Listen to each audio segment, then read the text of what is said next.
What up? What up? Welcome back to the Simply Secure podcast. My name is Eddie Thomason. Excited to welcome you guys back here again today. Having an incredible conversation with a friend of mine that I've met through networking on LinkedIn, having a just open conversation, open dialogue on a platform that I feel as though is all about networking and growing the people that you know. And I think that is obviously a kind of a little bit of a precursor into some of the conversations that we're going to have today. But before we dive a little bit too much into the weeds, go ahead and introduce yourself, my man. Let the people know what you're excited about. Awesome. Well, Eddie, first of all, thanks for having me on the program, man. I appreciate it and glad to be here. So just a little bit about me. I'm a cybersecurity professional in the Washington, D.C. area.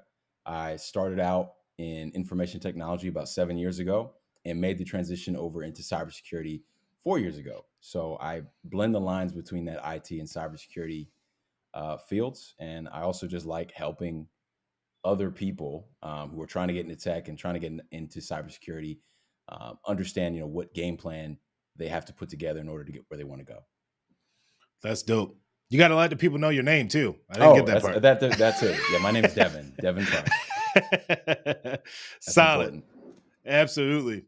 And obviously, Devin, I know we talked about this real briefly, but I always like to let people know the origin stories of the people that's on the show, right? So give us a little bit of your origin story, man. How did you go from, maybe just starting out getting into tech? How did that whole ordeal unfold?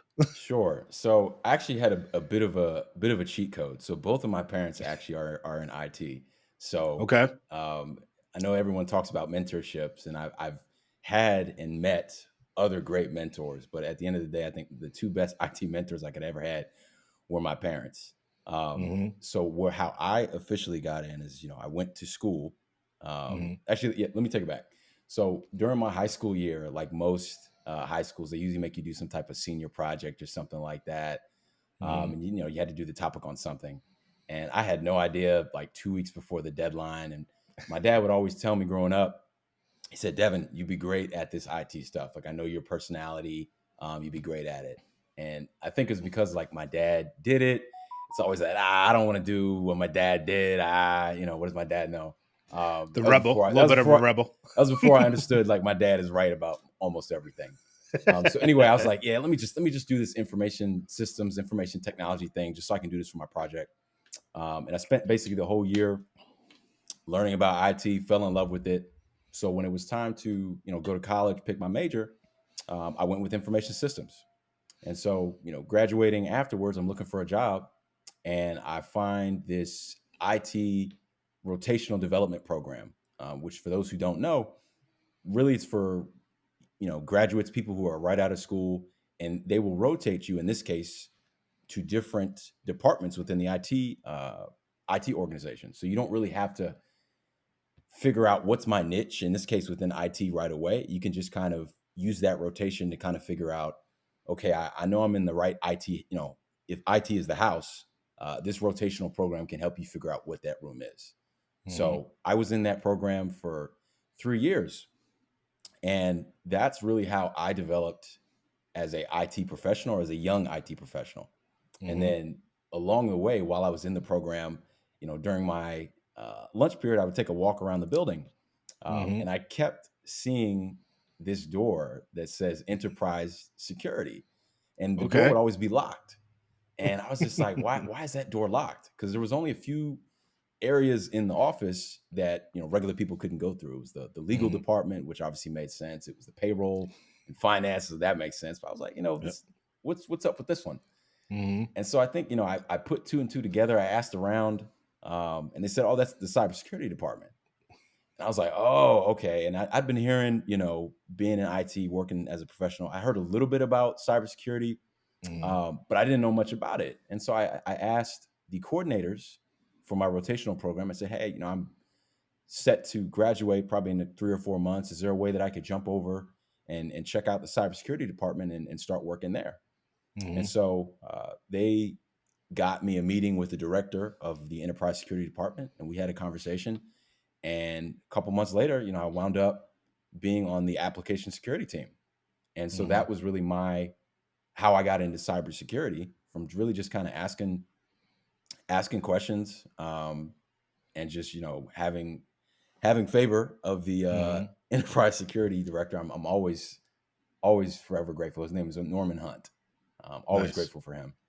Mm-hmm. And really from that point, it's just been me growing in my IT and cybersecurity skill set, and just being able to work with great people, great projects, Mm-hmm. being given opportunities, and just rolling with it.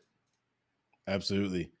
So Devin, you mentioned a lot of stuff in there, and I love it when people go in depth of like the story of how Yep, they we're really doing got it into all. cyber. We're doing it all. Exactly. And here's a couple of things I first want to address, and then two, I want you to dive deeper into this other topic. But one, you talked about having a little bit of a cheat code, having your parents be in Absolutely. IT, right? But I want to address this because some people, they'll hear that and they'll be like, "Oh man, like, oh, he had a cheat code, that's what he got in, right?" And like for me, that's not applicable. I don't Right. have that, so it's not possible for me, right? But here's although you had maybe that advantage, right? That slight advantage in the early beginnings, you still, although they worked in IT, they weren't really in cybersecurity, right? They weren't in the No. security side of IT. So what I want to commend you for is the fact that although a door was opened because of your dad saying, "Hey, you might want to apply to this rotational program," you still took the initiative while you were there to network with the right people and ask questions that got you in the room with the guy Norman Hunt for you to have that conversation, right? So that's although the door was opened, it was still up to you to actually like walk through that door, right? Like that's I think very important. So expand on that real quick. Yeah, and I would say, and I think that's a great point of whether you have like a mentor or not. I think especially when you're early in your career, taking initiative is going to set you out and going to separate you from the pack, because really at that point everybody is, well, first of all, nobody knows everything, but definitely when you're first starting out, you really don't know a whole lot. Right. And what can separate you is just kind of that passion of, hey, Mm-hmm. I don't know it, but I'm going to work on it in my spare time off work. And I'm Mm-hmm. also going to just, hey, if there's an opportunity to volunteer or an opportunity, I'm just going to throw my name in there. Hey, they may tell Mm-hmm. me no, that's not possible, but you really just never know. So Yep. I would encourage anybody, if you don't have that mentor in tech, take the first step and reach out. I think you mentioned networking, Mm-hmm. like how you and I kind of got linked up. A lot of times Mm-hmm. it's the initiative. Hey, saw your profile on LinkedIn or saw you at a Mm-hmm. talk. Email them, private message them. That's it right there. Yep. You'd be surprised about how far just reaching out. Oh, they don't know who I am. Well, maybe they don't, but a lot of people are really, I think in cybersecurity, definitely, and I think in IT as well, they're really Mm-hmm. willing to help you if you just kind of take that step to reach out. Absolutely. I feel like that's a common trait of IT professionals in general, whether it's, InfoSec or just regular old IT, Yeah, right? It's like what makes them great IT people is their genuine willingness to help others yeah. Nobody or to knows solve a everything. problem. Nobody knows Right. everything. But that's really interesting that you brought that up in the fact of like, this idea of networking, Oh right? yeah, And huge. people having this preconceived notion that somebody doesn't want to talk to me, right? Or if I reach out, it's going to look stupid, or whatever these these self-limiting beliefs or whatever that you have inside of your head, right? But what you've realized, right? And I'm pretty sure even I've realized it myself. It doesn't matter what your prior knowledge is or whatever else it may be. One fact to remember is that everybody that you know today, at one point, you did not know. Absolutely. Everybody Right? started out from square one. Exactly. Like even your best friend, right? Your best friend that you have today, maybe you knew him since high school, college, whatever, right? At one point, you did not know them. Right. There was some kind of way that you were either introduced or bumped into each other, you shared a class, whatever it may be, right? Mhm. So all networking is getting to know future friends, right? People that's going to Yeah. become, like you said, mentors and friends inside of your life. And that's the thing that I think that you said. I forgot who I saw it. I saw it probably the other day, and Mhm. someone said network to build relationships, because I think Mhm. certain people think of networking as, hey, I'm only going to do it when I want a job. And if you Yep. have that attitude, then it's like, hey, once I have the job, then I'm not networking. And so those skills get a little rusty. But if it's Mm-hmm. more of, and I think I've recently kind of learned about this, is like, hey, the IT field, when you really think about it, and especially the cybersecurity field, it's really Mm-hmm. small once you kind of get Yep. to know everybody. So it's like, Mm-hmm. hey, if we connect, you never know what that might lead to. Yep. I may be at a certain company, now, and you may be at another company, and hey, we may bump into each other at a conference. We may work Yep. together one day. So Yep. just kind of planting that seed of like, hey, I'm just trying to learn. Mm-hmm. I think more people are open to networking when it's just like, hey, I just want some advice versus, hey, I'm trying to get a job. And it's not like Right. people won't help you with that. Yep. But I think you'll get further and you'll get better at networking when it's just like, hey, I just want to learn. Right. Well, here's the thing again that people need to realize when it comes to networking, it should be a mutually That beneficial too. interaction, That too. right? You shouldn't be reaching out to people like from your example.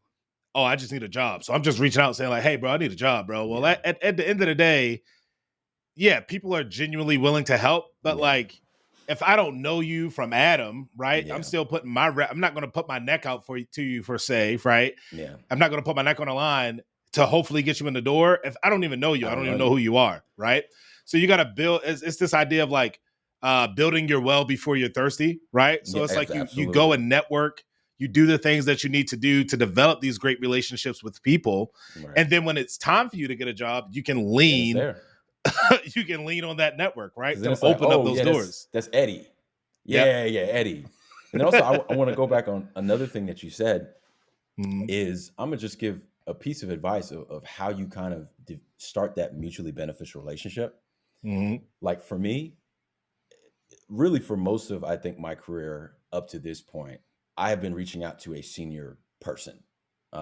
It's a little bit easier, I think, when you network with peers and people who are kind of like your same. But when you're Mm-hmm. networking with somebody who's clearly like my senior, a lot of times what I would do is I would listen to like their podcasts. Like if they're on a Yep. show like this, I'm gonna listen to an Mm-hmm. episode. I'm gonna read an article they wrote, a post that they put, and Mm-hmm. that's kind of how I start the relationship of, hey, I read your book or I listened to your podcast and I had a couple of questions, because Mm-hmm. then it's kind of, oh, okay, like this person who I don't know Mm-hmm. you, but hey, like, yeah, you listened to my podcast, and that's Right. what we have in common. And it's like, oh, Yep. okay, they listened to my podcast. They asked some intelligent questions. Most people, I think, are going to be a little flattered by that. Where it's just like, oh, okay, Mm-hmm. like, yeah, this person has done their homework. Like, yeah, Mm-hmm. of course, I want to help. It's also I love that you brought that up, Devin, because like it's very like we as people we appreciate words of affirmation, right? Absolutely. And when you're a lot of times in IT, don't get me wrong, like there's a community that's here, and then there's people obviously that interact with different posts and interact with articles and things that was written, right? But typically, if you're just like a small fish in a big pond, you don't get as much engagement, right? Correct. Right? Like everybody's not getting the same say engagement as like an Elon Musk, right? Absolutely. Who's not Yeah. necessarily, he's not even information security. However, if he talks about anything information security, he's going to get a bunch of accolades, right? Mm-hmm. So like the average CISO, right, or the average, let's say senior or mid-level security professional, Yeah. if they write an article and you read it and you told them something that impacted you because of you reading that article, you're going to brighten their day, man. Like that's a 100%. genuine 100%. human connection that just happened. Because it's like, wow. Because you got to think, even as people, that CISO is probably thinking like, man, like I don't know why I'm writing this. I want to put it out there. Hopefully it helps somebody. I don't know if it's going to help somebody, but Yeah. when you validate the fact like, hey, this helped me, Yeah. then that already sets you up for that initial beneficial relationship, because now Right. since you made that person feel good that their contribution was valid, right? Now they want to help you even more. Like, man, I appreciate you looking at that. Like, how can I help you? What's going on? Listen, I just wanted to take this really quick break to see if you guys are actually enjoying the content that's inside of this show. Because if you are, it will help out the channel a bunch if you go ahead down below, hit the subscribe button, hit the like button if this conversation has truly been fire. But only if it's been fire, though. If it's been some trash, let me know in the comments. Either way, I appreciate the feedback. All right, let's get back into it. Yeah, that honestly, Eddie, I think has been one of the biggest secrets, I think, for me, because it's just like, yeah, like I don't know who this person is and they don't know me. Like, what do we have in common? Okay, I Mhm. read your stuff, I read your article, Yep. I read your podcast. We can connect that way. And then from that point, then you kind of you take, the relationship from that point. Absolutely. It's great because I mean we can go example after example and like how this actually works out. But I would say from my perspective, even us having a conversation, right? Yeah. Like our entire relationship right now was Yeah. built because I read your article. Was Yeah. like, bro, that was incredible Yeah. that you shared about how you got into cybersecurity, and then we connected outside of that, had a whole conversation. That's one example. Another example is like I believe his name is Jarek Beeson, Yeah. who's the Oh, CISO. somebody, if you're in cybersecurity, IT, definitely cybersecurity, you need to go Mhm. follow Jarek. He Yes. does a SANS, and I think I'm gonna plug one of the things. He has like a SANS roundtable, has great Mhm. stuff for cybersecurity leaders. Go listen to that podcast. Yes, 100%. Love his show. He has another one as well that's like a traditional like audio form podcast too. Oh, he does? But yeah, he does. I'll send it to you after we get out of here. But Okay. yeah, but the information he provides is so good, right? And he's also guested on multiple other podcasts Yeah. too. Like he was on the Hacker Valley podcast and things like that, Hmm. right? So to your point, it's like, oh man, I see this CISO. He's a great dude. He's got all these different wealth of knowledge. And like, I think he's been on like 15 or so different shows over the Yeah. last year and a half or whatever it's been, right? Yeah. So if you go and listen to those shows and then Yeah. jump in his DMs on LinkedIn and be like, hey, Jarek, man, like I really appreciate your thoughts on this, right? Very specific. Yeah. Then it's more likely he's going to be like, absolutely, man. Like I would love to have a conversation with you. Yeah. I'm not. Yeah, and I'm not gonna sit up here and tell you, does it have a 100% success rate? No, Oh, but no, you'll be no. far more successful. I promise you, if you try Mm-hmm. to cold call people, because Yep. the thing with like a lot of CISOs and a lot of IT and cybersecurity leaders is they get um, connection requests. I think if we're talking on LinkedIn or probably just Mm-hmm. emails, they could probably get a lot of inquiries from people. Mm-hmm. Hey, I want to sell you this product. Connect with me. Like just, the little connect, and I don't know who you are. So Yep. kind of doing that, adding a personal note. That note is something about what I've done. Again, that sets you apart. Mm-hmm. I would say, it's funny. I'm glad you brought that up because as a person, I'm a sales professional Yeah. who typically sells to CISOs, Yeah. right? And what I've learned is that if you're not a part of this CISO's community Mm-hmm. before you reach out to them to try to sell them a product, it is very unlikely that you're going to get any traction. You're not going to get an acceptance, nothing, right? Because they can smell it. They can smell it from a mile away, right? Compared to when you take the time to develop and cultivate a community around what you do, one individually, right? But then also adding to the overall community of cybersecurity, having conversations like this, making that available to different people who are interested in the space, then you become more relevant to that CISO, right? And Yeah. they become more comfortable to have a conversation with you. Because from the sales side, man, Yeah. like CISOs are taught to be very, very, very, very, very, very, very cautious of anybody who's trying to sell them anything, right? So Yeah. like the way that you kind of, hopefully melt down some of those walls and show that you actually add value compared to me just word vomiting a product on you is just by adding value to the community, right? Showing Yeah. up in the spaces that they show up and not blasting product, but blasting like Value. valuable insights to the conversation, right? Not like, oh, I got encrypted USB that will help there. It's like, no, I don't need none of that. Yeah. But like talking about the importance of endpoint protection or talking about risk adversity, right? Or all these different things, add that value. And then by default, you should develop some pretty good relationships that you can spin off into greater, like deeper sales conversations if there's a need. That's another thing. Yeah. Yeah. I was talking with the CEO the other day, and just about, I guess, building relationships with clients. And one of the Mhm. things he said was that whenever you have I guess, a vendor and client relationship, the biggest thing there is trust. Mhm. If you can establish trust, as I guess, as that vendor to that client, you're much more willing to kind of make that sale. And I think from a cybersecurity standpoint of I think a lot of things what I know CISOs don't like from just kind of Mm-hmm. following LinkedIn posts is they don't Mm-hmm. like when, especially if my company, if I'm the CISO and I get Yep. breached, I don't like when people try to like capitalize on that, because like Oh, the I'm already, fearmonger yeah, approach. I'm already like overwhelmed with trying to deal with this security incident, and now you guys are trying to, help me, Yes. um, versus, hey, we're just trying to add value. Yep. Um, you know, if you're interested, let us know, but we're trying to add value and we've developed that trust. Then it's Yep. kind of like, hey, that's how when I reach out, or I ask, like kind of like you said, I ask somebody in my network, hey, I've been talking with Eddie Mm-hmm. for a while. Great relationship. Yeah, he happens to have this security project or this security technology. What have you guys heard? Yeah, Yep. I'm friends with Eddie. I got a relationship. Yeah, he's great. He's a good guy.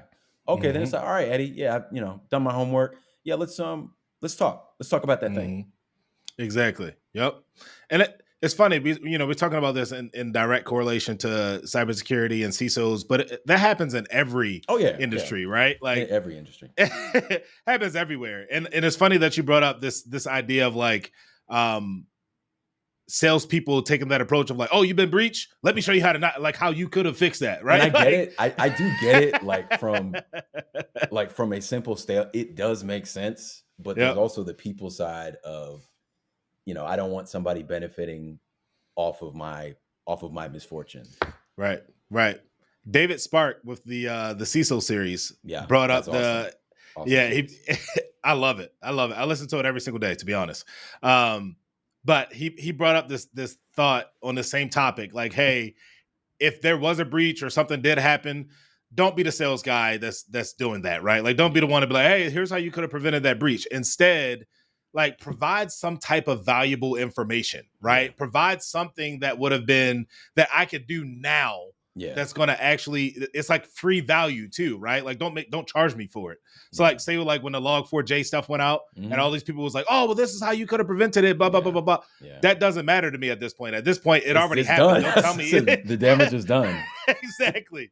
But like what one of the guests he had, they said, what we appreciate is the fact that some of the other companies, our other vendors, provided like some key steps. Like, hey, Yeah. here's how you make sure that Log4j is not affecting these systems inside Right. of your environment, right? And it was a value add, right? And it was free. That's how you build trust, man. Yeah. Like that's how you build relationships, right there.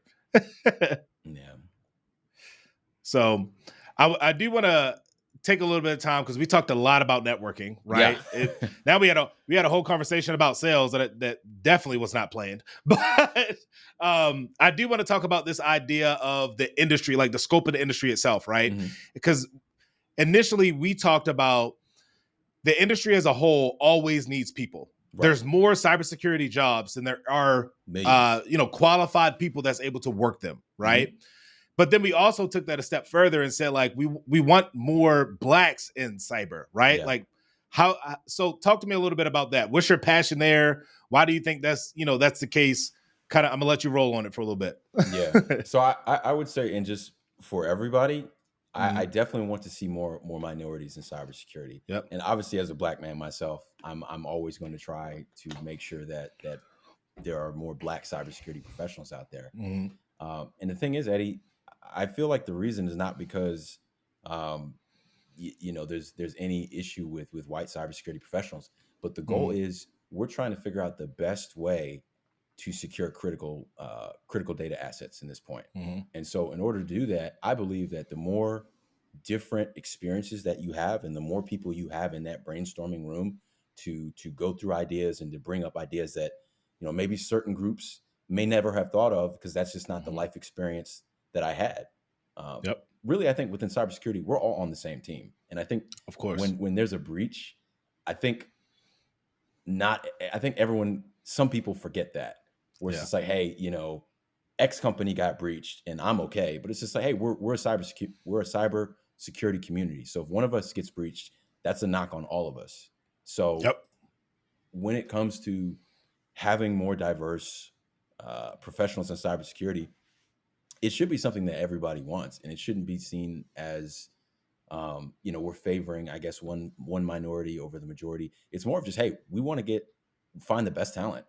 Yep. And the wider net we cast, the better we are able to find the best talent to really secure critical data that's out there.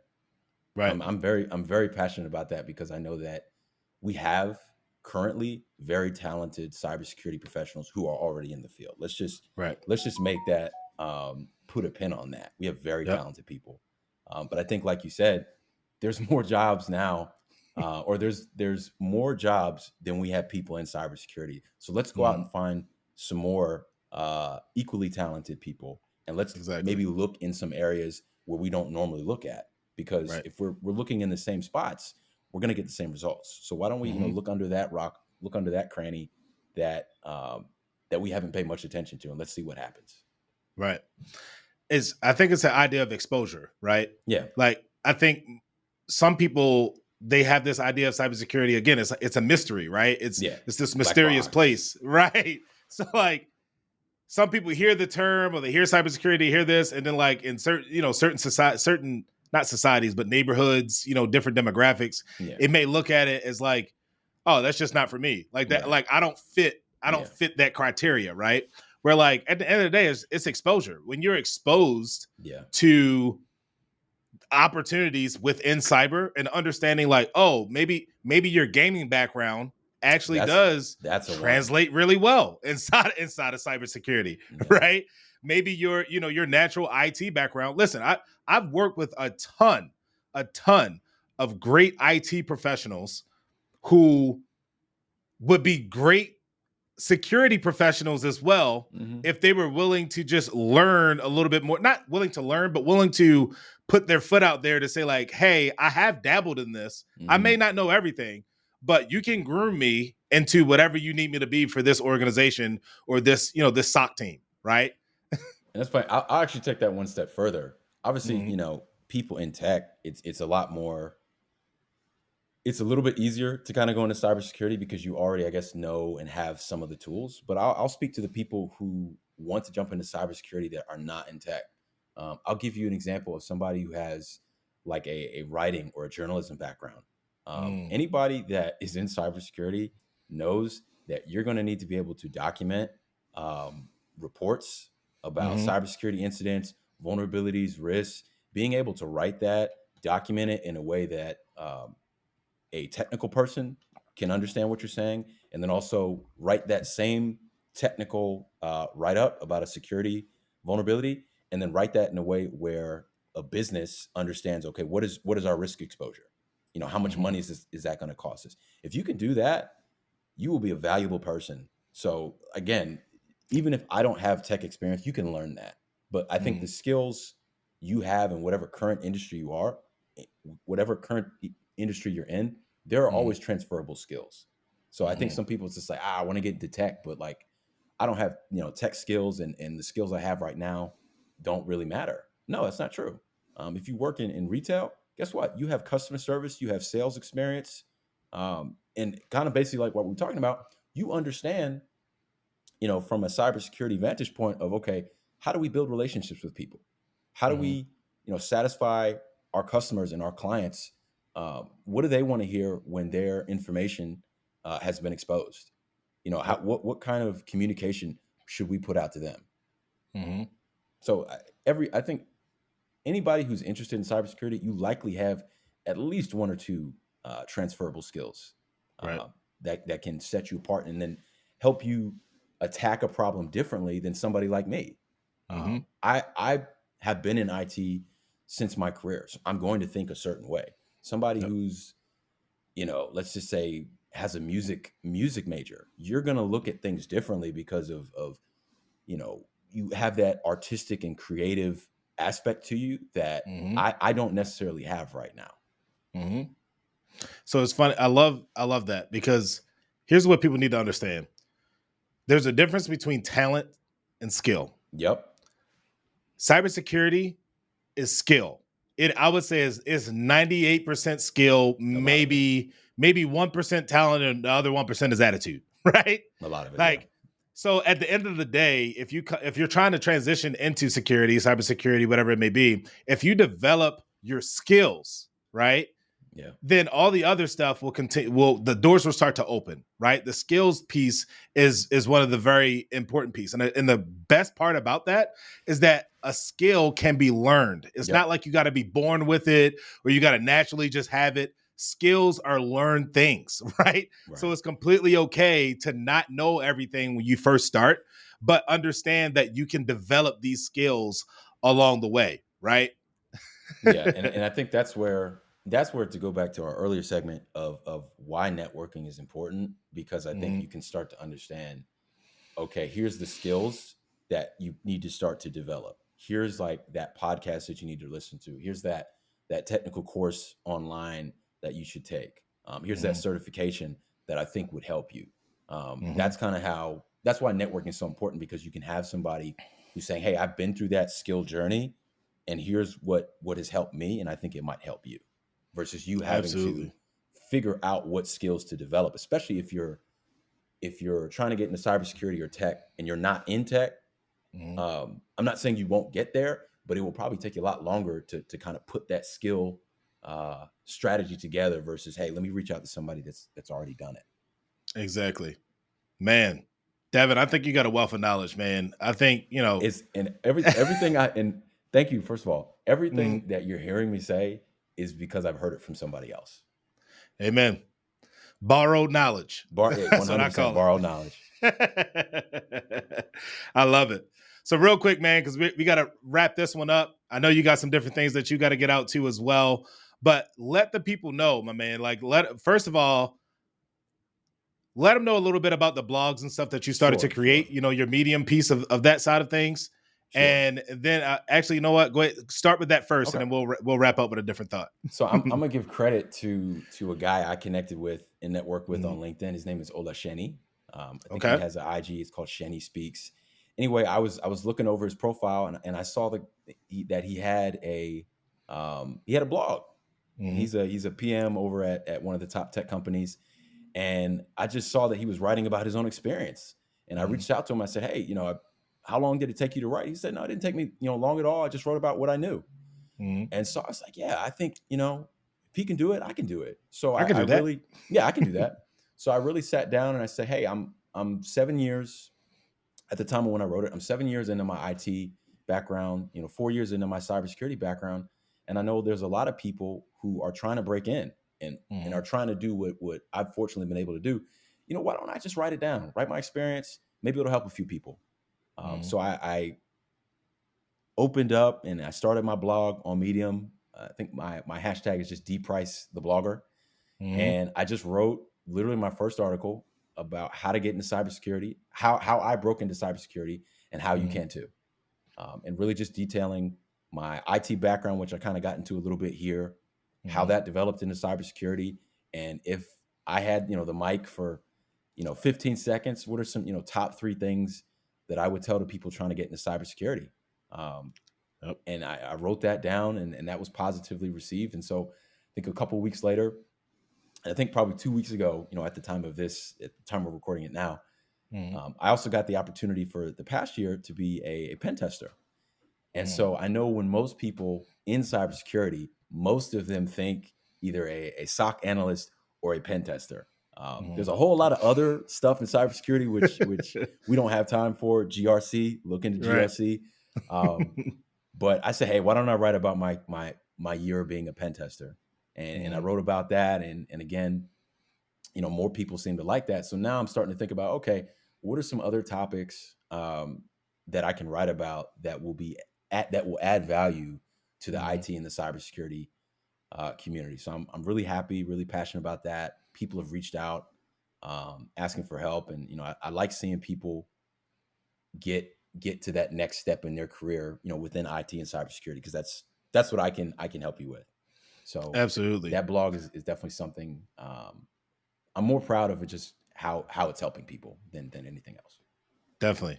And I'll definitely have links to the blog in the show notes for everybody, for you guys to see and want to go out and check out some of the other things that Devin has written and is going to be writing as well. Yep. So, more stuff. Absolutely. So real quick, Devin, let people know how they can find you, man. Outside of the blog, what's the best way to connect with Devin? LinkedIn. I cannot express how important it is as a tech or cybersecurity professional or any professional. Update your LinkedIn. I'm on there most of the time. It's just Devin, literally DEVIN, Price, PRICE. Reach out to me, follow me, connect with me. Always have time for people who are trying to either break in to IT and cybersecurity or advance their career. So reach out. Love LinkedIn. it, my man. I love it. Well, Devin, again, I want to thank you for your time, my man. Like I said, I think you add a whole lot of value inside of this conversation. And I'm looking forward to, man, staying connected and continuing to add value to this space and helping other people really break into this industry. But for everybody that's listening, that's this episode, man. I appreciate you guys tuning in. This was an incredible episode of the Simply Secure podcast. And until next time, we will see you on the next one. Thanks, Eddie. Go follow this podcast, everyone. So what do you think? Was that helpful? There's incredible conversations just like this one all throughout this channel. The links on the screen, the videos that you'll see, is actually other videos that's very similar to some of the conversations that I had right here with this guest. So feel free to go ahead and binge watch some of these incredible conversations with other cybersecurity leaders within the space. And if you found value, feel free to go ahead and hit that subscribe button down below, as well as hit the like button, because it helps YouTube push this content and this channel to other people in the industry just like you. And obviously, those are the people that I'm trying to reach. So I appreciate you and look forward to seeing you again on the next one. Deuces.